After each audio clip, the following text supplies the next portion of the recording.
Hello दोस्तों, welcome to English for all. आज मैं आपको एक स्टोरी नरेट करूँगा, क्वालिटी।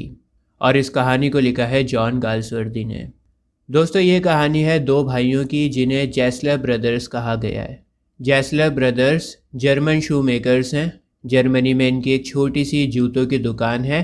अपने हाथों से ही बेहतरीन जूते बनाते हैं और दुकान में बेचते हैं। दुकान के बाहर एक नेम प्लेट लगी हुई है जिस पर जैसलर ब्रदर्स लिखा हुआ है, और दुकान के बाहर कुछ जूते डिस्प्लेड हैं ताकि कस्टमर्स उन शूज़ को देखकर अट्रैक्ट हो और पता लग सके कि ये जूतों की दुकान है। जैसलर ब्रदर्स ऑर्डर पर जूते बनाते थे। आपको पहले ऑर्डर देना पड़ता था, कुछ दिन पहले बताना पड़ता था कि मुझे इस तरह का जूता चाहिए, और ऑर्डर देने के कुछ दिन बाद आपका जूता बनकर तैयार होता था। दोस्तों, कहानी में एक नरेटर है।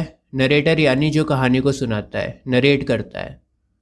तो नरेटर बताता है कि एक बार मेरी मीटिंग हुई मिस्टर जैसलर से।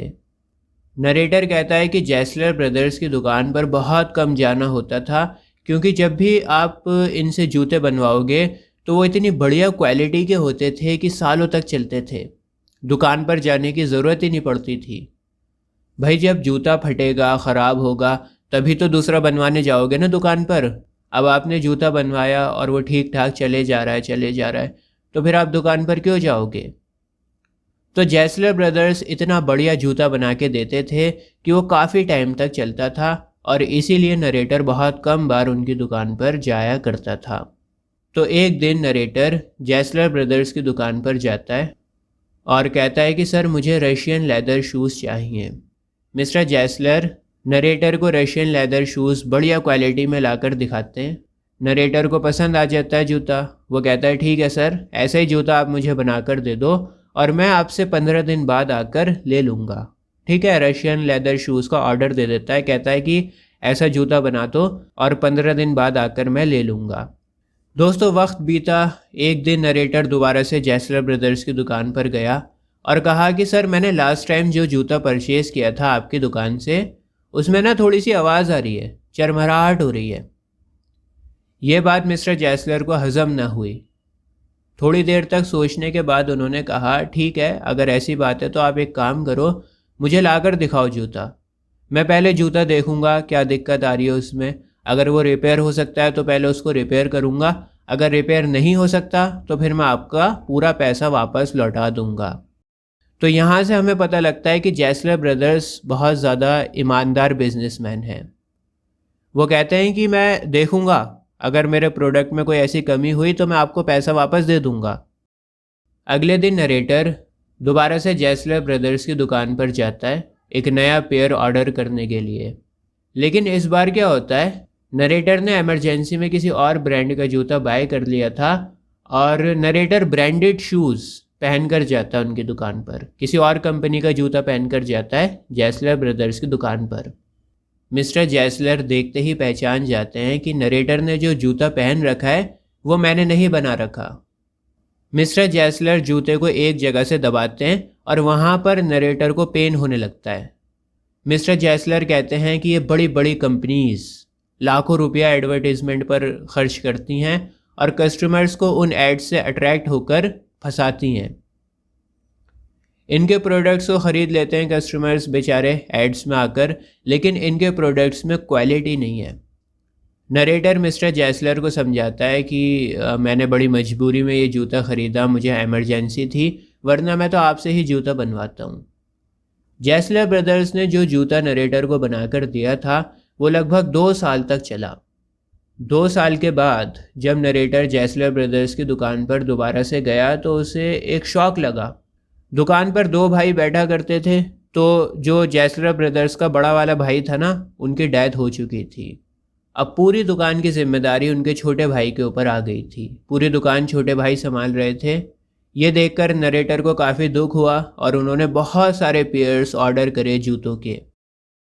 काफ़ी टाइम लगा जूतों को बनाने में क्योंकि ऑर्डर बड़ा था, लेकिन क्वालिटी में कोई भी कॉम्प्रोमाइज़ नहीं किया गया था। जूतों की क्वालिटी पहले से भी ज़्यादा बढ़ गई थी। थोड़े दिन के बाद नरेटर अब्रॉड चला गया, काफ़ी बिजी हो गया, और 1 साल के बाद वापस आया और जर्मनी में आकर उसने सबसे पहली शॉप विज़िट करी जैसलर ब्रदर्स की। मिस्टर जैसलर के छोटे भाई भी अब 75 ईयर्स ओल्ड हो गए थे और इतनी ज़्यादा उम्र में काफ़ी वीकनेस आ जाती है, मेमोरी लॉस होने लगती है। तो जब नरेटर जाता है मिस्टर जैसलर से मिलने के लिए तो मिस्टर जैसलर उन्हें पहचान नहीं पाते क्योंकि वो बहुत बूढ़े हो गए हैं, तो उनकी मेमोरी लॉस हो रही है, उन्हें भूलने की बीमारी हो रही है। नरेटर को मिस्टर जैसलर की ये हालत देखकर बड़ा बुरा लगता है और वो दोबारा से मिस्टर जैसलर को एक बहुत बड़ा ऑर्डर देते हैं। इस बार नरेटर को जूते मिलने के लिए और भी ज़्यादा वेट करना पड़ा, लेकिन क्वालिटी पहले से भी ज़्यादा बेहतर हो गई थी। एक हफ्ते के बाद नरेटर गली से गुजर रहा था तो उसने सोचा कि मिस्टर जैसलर से मिल लिया जाए। मैं उन्हें बताऊंगा जाकर कि आपके शूज़ एकदम परफेक्ट हैं, बहुत बढ़िया क्वालिटी है। लेकिन जब नरेटर दुकान पर जाता है तो वो देखता है कि जैसलर ब्रदर्स की नेम प्लेट वहाँ से गायब थी। नरेटर बड़ा परेशान हो गया, डिस्टर्ब्ड हो गया, जल्दी से दुकान में जाता है और दुकान में वो देखता है कि एक नौजवान इंग्लिश आदमी था। नरेटर पूछता है, भाई मसला क्या है, मिस्टर जैसलर कहाँ पर हैं? इंग्लिश मैन बताता है कि मिस्टर जैसलर की डेथ हो गई है। नरेटर को ये सुनकर बड़ा दुख हुआ। यंग इंग्लिश मैन बताता है कि मिस्टर जैसलर स्टारवेशन की वजह से मर गए। स्टारवेशन समझते हो? भूख की वजह से मर जाना। यंग इंग्लिश मैन बताता है कि मिस्टर जैसलर इतनी लगन से जूतों को बनाते थे, इतना इन्वॉल्व हो जाते थे शू मेकिंग में कि उन्होंने अपनी हेल्थ पर कोई ध्यान ही नहीं दिया, सब कुछ भूल गए जूतों के आगे। और जो कुछ भी थोड़े बहुत पैसे वो कमाते थे वो सब पैसे या तो रेंट में चले जाते थे या फिर हाई क्वालिटी का लेदर ख़रीदने में निकल जाते थे। इस वजह से उनके पास आखिर में पैसे बचते ही नहीं थे। थोड़ा बहुत जो प्रॉफिट कमाते थे वो या तो रेंट में निकल जाता था या फिर वो लेदर इतना बढ़िया क्वालिटी का ख़रीद के लाते थे मार्केट में, तो बढ़िया क्वालिटी का लेदर तो महंगा ही मिलता है। अब यहाँ पर क्या होता है, मार्केट में कंपटीशन चल रहा होता है, बड़ी बड़ी कंपनियाँ सस्ते में जूता बेचती हैं तो आप महंगा भी नहीं कर सकते प्राइस।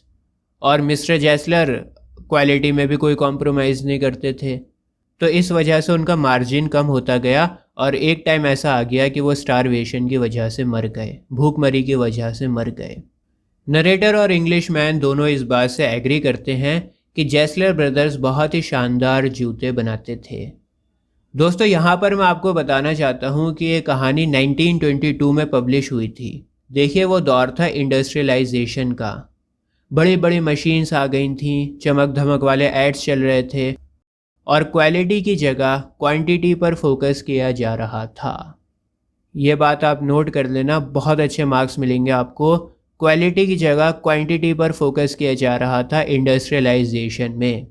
देखो होता क्या है, मशीन से बनाने में ना कॉस्ट भी कम आती है। अगर सेम जूता थोड़ी कम क्वालिटी में मार्केट में सस्ता बेचा जाए और उसका अच्छे से एडवर्टीज़मेंट किया जाए, कोई सेलिब्रिटी उसका एडवर्टीज़मेंट करे, तो फिर कस्टमर चीप शूज़ को ख़रीदेगा। इस वजह से क्या हो रहा है, जो जैसलर ब्रदर्स जैसे छोटे छोटे बिजनेसमैन थे जो क्वालिटी पर फोकस करते थे, उनके बिजनेस धीरे धीरे ख़त्म हो रहे थे। जैसे फॉर एग्जांपल आज के ज़माने में आप देखो, उस ज़माने में इंडस्ट्रियलाइजेशन था, आज के ज़माने में डिजिटलाइजेशन है। हर चीज़ देखो आप ऑनलाइन मिल रही है आज के ज़माने में। इससे हो क्या रहा है, लोकल मार्केट के जो छोटे छोटे धंधे हैं ना वो अफेक्ट हो रहे हैं। हो सकता है कि आपको लोकल मार्केट से बहुत बढ़िया चीज़ मिल जाए, अच्छी क्वालिटी मिल जाए, लेकिन आप ऑनलाइन प्रेफर करोगे ख़रीदना, क्योंकि ऑनलाइन इस तरह से मार्केट किया जाता है कि आप मजबूर हो जाते हो उसको ख़रीदने के लिए। लोकल वेंडर के पास मार्केटिंग गिमिक नहीं होता, उसको माल बेचने की कला नहीं आती। तो इस कहानी में इंडस्ट्रियल रेवोल्यूशन की डार्क साइड को दिखाने की कोशिश की गई है कि किस तरह से क्वालिटी कम हो रही है, क्वांटिटी बढ़ रही है और जो लोग क्वालिटी दे रहे हैं वो लोग सर्वाइव नहीं कर पा रहे। ये कहानी मुझे बहुत पसंद है और इसी तरह से आईएससी के सभी चैप्टर्स को बहुत ही आसान लैंग्वेज में मैंने समझा दिया है। पूरी प्लेलिस्ट है आईएससी की, ऊपर कार्ड्स में चले जाओ, वहाँ पर प्लेलिस्ट मिल जाएगी या फिर डिस्क्रिप्शन बॉक्स को चेक कर लो। फ्री ऑफ कॉस्ट वीडियोज़ हैं, फ़ायदा उठाओ। आज के लिए बस इतना ही। जय हिंद।